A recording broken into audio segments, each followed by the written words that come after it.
थोड़ा श्रवणेंद्रिय को सावधान रखिए। हमारी एक एक इंद्री भगवदाकार हो, सुनना बंद कीजिए प्रपंच की बातें। कान से केवल वृंदावन प्रिया प्रीतम भगवत चर्चा आदि।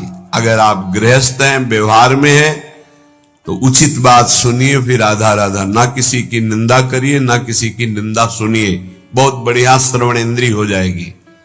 रसन रसेंद्री, महापुरुषों की रहनी में हमारी दृष्टि कभी दूषित न हो जाए कि ये ऐसा। अपने को क्या करना है, अपनी रसेंद्रिय को देखना है। हम क्या करते हैं, सत्संग सुनकर दूसरों पर प्रयोग करने लगते हैं। ये बड़ी बहुत कठिन है, महापुरुषों को पहचान पाना बहुत कठिन है, बहुत कठिन है। श्री जी कृपा करते हैं तभी परिचय। सोई जाने जे देव जनाई, जानत तुम्हें तुम्हें हो जाए। बहुत बहुत कठिन है। इसलिए कह रहा हूं कि संग किया बड़े बड़े ज्ञानी ब्रह्मबोध महापुरुषों का, और बड़ी ऊंचाई में बड़ी कृपा हुई। ज्ञान की सबसे बड़ी ऊंचाई ब्रह्मबोध, और प्रेम की सबसे बड़ी ऊंचाई सहचरी भाव। दोनों जगह के महापुरुषों का हरि की कृपा से, शिव की कृपा से ये संयोग बैठा। रसन रसेंद्री केवल श्री जी के प्रसाद की अनन्य होनी चाहिए।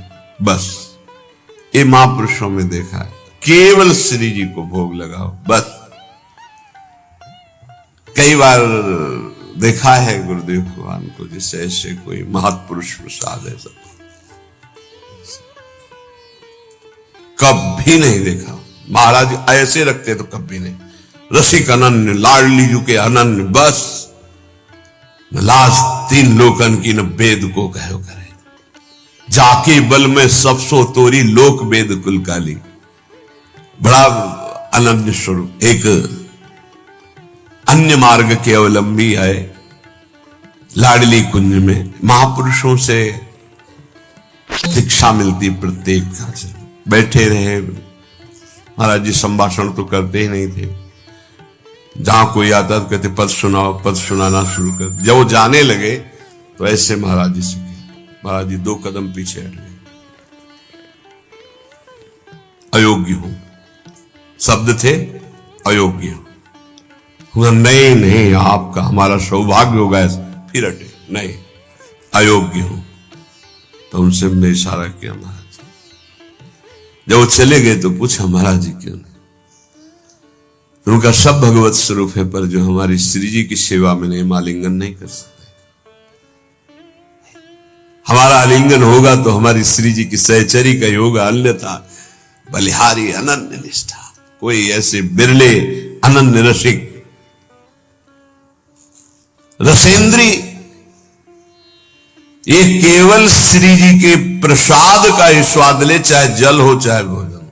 अगर चूक हो गई तो ध्रुवदास जी ने लिखा है कि अगर अमनिया आप लेते हो तो ताको बड़ो अपराध है, ये आपकी बुद्धि को रस क्षेत्र में नहीं जाने देगी। ये आजकल ऐसी बहिर्मुखता चल गई, बोतल खोली ऐसे खड़े खड़े पे। नहीं भाई, जल पीना, रुकिए आप।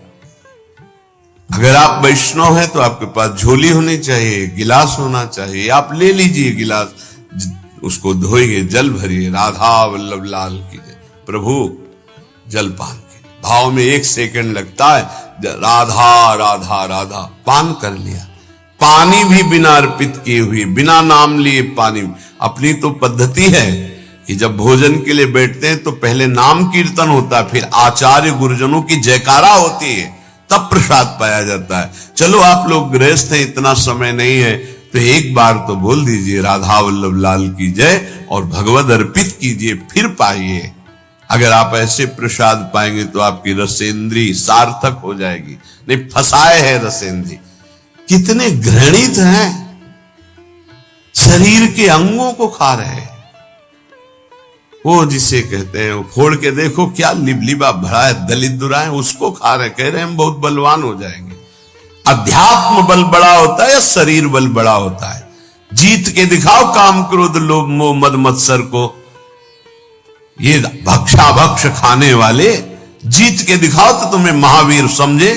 अगर कोई जीता है आज तक इन शत्रुओं पर तो अध्यात्म बल से जीता। शारीरिक बल से तो रौंद देंगे तुम्हें। क्या शारीरिक बल? वे गिर चरण दे हनुमंता, चले सुगा पाताल तुरंता। जिम अमोघ रघुपति करबाना, ये ही भांति चले हनुमाना। ये वीरता आती है नाम भगवान का निरंतर चल रहा सात्विक भगवत पार्षद में अध्यात्म बल से। ये इधर उधर जीव जंतुओं को उबाल करके बेचारे बलहीन पशुओं को भक्षण करना, इन राक्षसी वृत्ति से थोड़ी बल आता है। अभी रसेंद्री की तृप्ति के लिए भाग रहे, कौन बना रहा कोई मतलब नहीं है। होश में रसेंद्री को शासन में नहीं रखोगे, भजन नहीं होने वाला। इधर उधर के भोजन पाओगे, भजन नहीं। बहुत कीमती मनुष्य जीवन है, भगवत साक्षात्कार कर लो। सत्संग हो रहा केवल अध्यात्म के लिए, मनोरंजन की कथाएं नहीं है। इंद्रियों को संयम में रखिए, बचिए ऐसे आहार से जिसको तुम जानते नहीं, परिचय नहीं है तुम्हारा। बनाने वाला कौन है जिसको पता नहीं। बहुत सावधान। हमें लगता है कि बहुत जानकारी से, पहले कहा जाता था पानी पियो छान के गुरु करो जान के, ऐसे कहा। मैं अब लगता है उल्टा करना चाहिए। गुरु करो छान के, एक एक गुण अवगुण की छानबीन करो पूरी, और पानी पियो जान के। कौन है, कहां का है, कैसे आचरण का है, कौन सा पानी दे रहा है, कौन सी गिलास में दे रहा है, उसी में शराब पिया उसी में पानी दे रहा है। बहुत जानकारी करके सच्ची मानिए आज जो भजन में उन्नति नहीं और उसका कारण खान पान विभाग है। रुचि ही नहीं हो सकती ऐसे अपवित्र भोजन करने वाले को भगवान में। मनमानी तुम खाओ पियो, तुम खूब नाम भगवदाकार वृत्ति चले, ऐसा नहीं हो सकता। सावधान। रसेंद्री को संभालिए खान पान विभाग। अगर आप प्रतिग्रह लेंगे और धनियों की चाटुकारिता करेंगे, रसेंद्री में रहेंगे तो बांटगिरी करेंगे, भगवत चरणारविंद की भक्ति नहीं होगी। एक बार देखा, भ्रमण करने में मतलब बहुत उपलब्धियां प्राप्त होती हैं। सेठ जी गिरदा लगाए तखत में बैठे मूंगफली खा रहे हैं। प्रवचन करता आके चौकी पे बैठे, उनको सुना रहे हो जी, बीच बीच में खोपड़ी। शास्त्र का अपमान और उसके प्रवचन का अपमान हो रहा है, और ये धनी केवल समझ पा नहीं रहा, इसकी दुर्गति पक्की है। कार्य हो रहा भागवती दिखाई दे रहा है। अरे उसको ऊंचे पे बैठा, तू नीचे बैठ, हाथ जोड़कर एकाग्रता पूर्वक मौन होकर के इस अमृत का पान कर। लेकिन रजोगुण धन ऐश्वर्य और वो मूर्खता वो समझ नहीं रहा कि केवल लिफाफा 2100 5000 का मिलेगा और ऐसे आचरण। बहुत सावधान। ये सत्संग है। स्पर्श होता है सुखद दुखद या शरीर भोग। एक तो त्वगेंद्री का सुख होता है स्पर्श सुख। उपासक सावधान। स्पर्श सुख में जितने भी कोमल मुलायम वस्त्र हैं, इनको नहीं स्वीकार करना चाहिए जानबूझकर बैरागी को। और गृहस्थ को अपने अर्थ के अनुसार सात्विक वस्त्र धारण करने चाहिए। विरक्त को ऐसा कोई भी बड़ा कीमती बड़ा सुखद, जितने से काम चल जाए उतने से पक्का समझो। भगवान को प्राप्त करना है तो ये नियम बना लो, कम पैसे की चीज का प्रयोग करना, कम चीज का प्रयोग करना। जितने कम पैसे वाले से काम चल जाए उतने से अपने को चलाना, जरूरत पड़े तो दूसरे के लिए सुख संविधान कर देना, अपने वैसे ही रहना। स्पर्श सुख गृहस्थ में धर्म मर्यादा के अनुसार, विरक्त में पूरी लक्ष्मण रेखा के है। ये सुख सुविधाएं शरीर को कमजोर कर देती है, ध्यान रखना। जितना आप सुख सुविधा लोगे उतने कमजोर होते जाओगे। तपती हुई काशी की घाट की चट रात्रि भर तपती थी, उस पे शयन होता। अब नीचे का चला बिछा दिया, लगुटी पहने पड़े, सुबह हुआ गए रस्सी घाट की तरफ कर शौच स्नान किया, वही अचला लपेट लिया, विश्वनाथ जी के दर्शन। जितना प्रकृति का सीधा प्रयोग शरीर से सहोगे, तास्ते तक शस्त्र भारत, वही परम पद का अधिकारी होता है। भाई स्पर्श सुख से बहुत कोमल कपड़ा उतार के फेंक, ऐसा कपड़ा पहन जो कम कीमत का हो, जो शरीर में सुखद न लगे, बहुत ही सिद्धों वाली नकल ना करे।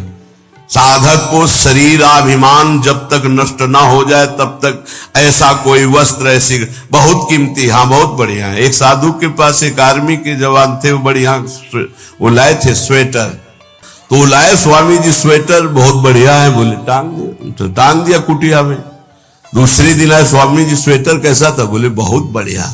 पहना नहीं? बोले बेटा बहुत बढ़िया, पहने कैसे? वो टांगा बहुत बढ़िया। 2-4 दिन लगातार आए, बोले स्वेटर उतार के ले बेटा, हमारे बस का नहीं, तुम प्रेम से लाए थे इसलिए टांग दिया, हमारे बस का नहीं, हमारे पहनने का। चंदन का पलंग, चंदन का, संतों के पास ऐसा।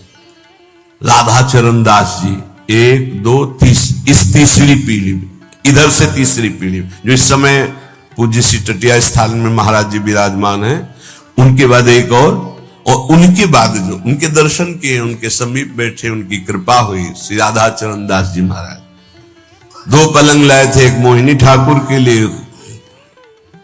दूसरे दिन आए, सुनना चाहते हैं, जो धनी मानी को देते ना, तो केवल भाटगिरी करवाना चाहते। क्या सुना? कैसा था महाराज? अरे बहुत बढ़िया, जिंदगी में हमने नहीं से देखा, ऐसा सुनना चाहते हो। क्यों?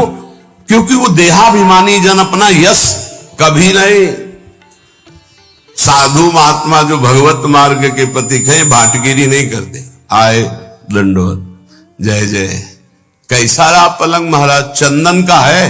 बोले कल बताया था चंदन का है। अभी तो हमारे जो पूर्वाचार्य महांतर हैं, एक एक रात्रि वो शयन करेंगे भाव में, फिर 10 दिन बाद फिर आए। कैसा रहा महाराज? बोले अभी तो रखा, हम तो शयन किया नहीं, राधा चरण दास। फिर चले गए, फिर अगले दिन आए, अब तो महाराज शयन। कैसा रहा? वो कहलाना चाहते थे, अहो भाग्य, चंदन का पलंग। तो कौरे लाओ, जो सेवक जन मैदान में डालो, केरोसिन डालो, आगे लगा दे।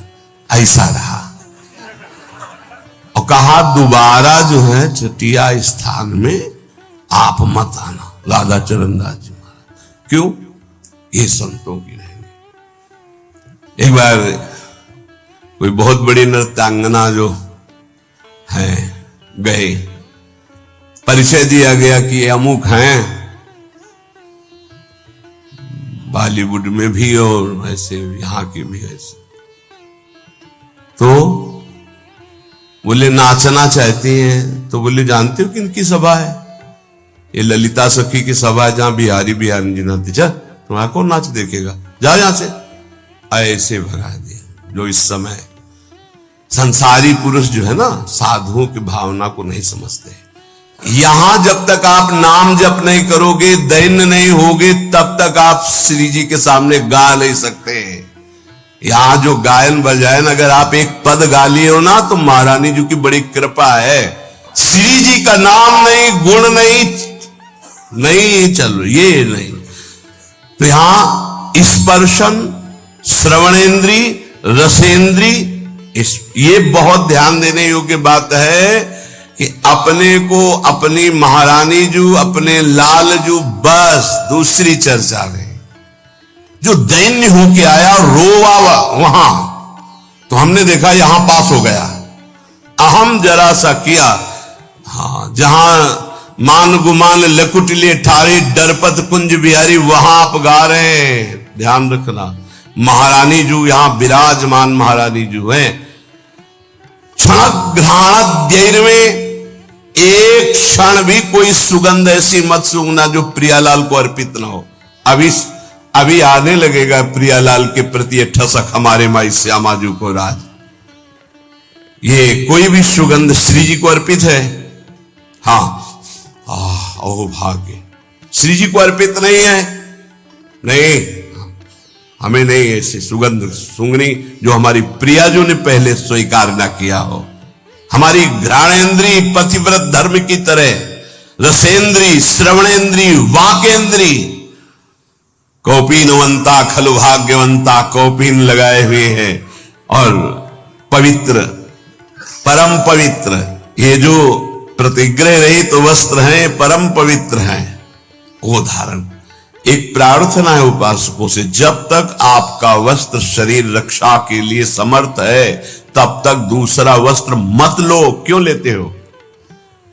2 कौपीन, 2 मार्किन नीचे पहनने के लिए, ऊपर के 2 वस्त्र बहुत, बस इसके अलावा बक्सा नहीं होना चाहिए कि तह लगा करके नहीं, ये गलती ना होने पावे जीवन में। अगर विरक्त भाव में हो तो जितने से शरीर ढकता है और वो ढकने वाला कपड़ा जब तक नष्ट ना हो जाए, नष्ट ढकने की क्षमता नहीं रह गई, तब तक वस्त्र का परिवर्तन